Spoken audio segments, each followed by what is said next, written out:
Latest news updates కోసం ఇప్పుడే download చేసుకోండి మీడియా ఎఫెక్ట్స్ యాప్. ముఖేష్ తండ్రి ధీరూభాయ్ అంబానీ ఏం చేసేవారంటే, ముఖేష్ అంబానీ పుట్టుకతోనే ధనవంతుడు కాదు. ఆయన తండ్రి ధీరూభాయ్ అంబానీ, తల్లి కోకిలాబెన్ అంబానీ బతుకుదెరువు కోసం యెమెన్కు వెళ్లినప్పుడు అక్కడే జన్మించాడు. ముఖేష్ అంబానీ జన్మించినప్పుడు ధీరూభాయ్ అంబానీ యెమెన్లోని ఓ గ్యాస్ స్టేషన్లో పనిచేసేవారు.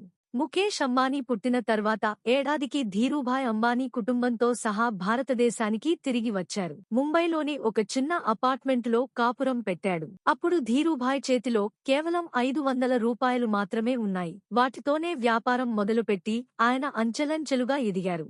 MBA మధ్యలో మానేసిన ముఖేష్ అంబానీ ధీరూభాయ్ అంబానీ ఎప్పుడూ పెద్ద పెద్ద కలలు కంటూ ఆ కలల సాకారం కోసం కృషి చేసేవారు. అందరికంటే భిన్నంగా ఆలోచించేవారు. ఈ క్రమంలోనే రిలయన్స్ ఇండస్ట్రీస్ పేరుతో వస్త్ర వ్యాపారాన్ని ప్రారంభించారు. ఇది ఇప్పుడు ప్రపంచ ప్రసిద్ధి చెందిన కంపెనీగా ఎదిగింది. ముంబైకి వచ్చిన తర్వాత ధీరూభాయ్కి చిన్న కుమారుడు అనిల్ అంబానీ జన్మించారు. ముఖేష్ అంబానీ 1980లలో ప్రపంచ ప్రఖ్యాతిగాంచిన స్టాన్ఫోర్డ్ యూనివర్సిటీలో MBAలో చేరారు. కానీ నిజ జీవితం క్లాస్రూమ్ల కంటే ఎక్కువ నేర్పుతుందని నమ్మి మధ్యలోనే చదువు మానేశారు. అనిల్ అంబానీ ప్రతిష్టాత్మక పెన్సిల్వేనియా యూనివర్సిటీలో బిజినెస్ అడ్మినిస్ట్రేషన్లో మాస్టర్స్ డిగ్రీ చదివారు. ధైర్యంగా నిర్ణయాలు తీసుకోవడంతో ముఖేష్ దిట్ట. ఆ తర్వాత తండ్రి ధీరూభాయ్ అంబానీకి సాయంగా సొంత కంపెనీలో ఉద్యోగంలో చేరారు. అప్పటినుంచి ఆయన తీసుకున్న నిర్ణయాలు కంపెనీ మరింత ఉన్నత స్థానంలో నిలబెట్టాయి. ముఖేష్ అంబానీ రాబోయే 10 ఏళ్లకు సమాజంలో ఎలాంటి మార్పులు వస్తాయో అంచనా వేసి అందుకు అనుగుణంగా నిర్ణయాలు తీసుకుంటారు. ఆ క్రమంలో ఆయన ఎన్నో సాహసోపేతమైన నిర్ణయాలు తీసుకున్నారు. అందుకే ఆయన కంపెనీలు నేడు కోట్లకు పడగలెత్తాయి. 2002లో ధీరూభాయ్ అంబానీ మరణించారు.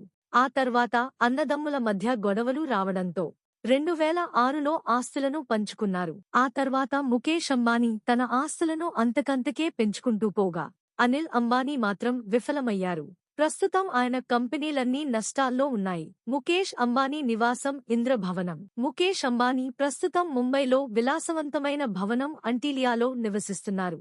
ఈ విలాసవంతమైన భవనం విలువ $1 బిలియన్ కంటే ఎక్కువ. భారత కరెన్సీ ప్రకారం ఆయన ఇంటి విలువ 8,350 కోట్ల రూపాయలు. ఆ భవనంలో మొత్తం 27 అంతస్తులు ఉన్నాయి. భవనం విస్తీర్ణం 4 లక్షలు చదరపు అడుగులు. ఆ భవనంలో ఉన్నన్ని సౌకర్యాలు ఏ స్టార్ హోటల్లోనూ ఉండవు.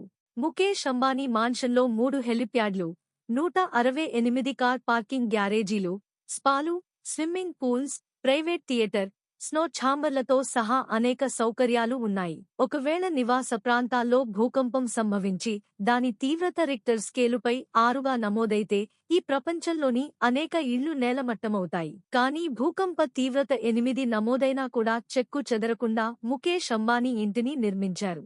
ఈ విలాసవంతమైన భవన నిర్వహణ బాధ్యతలను చూసుకోవడానికి అంబానీ 600 మంది ఉద్యోగులను నియమించుకున్నారు.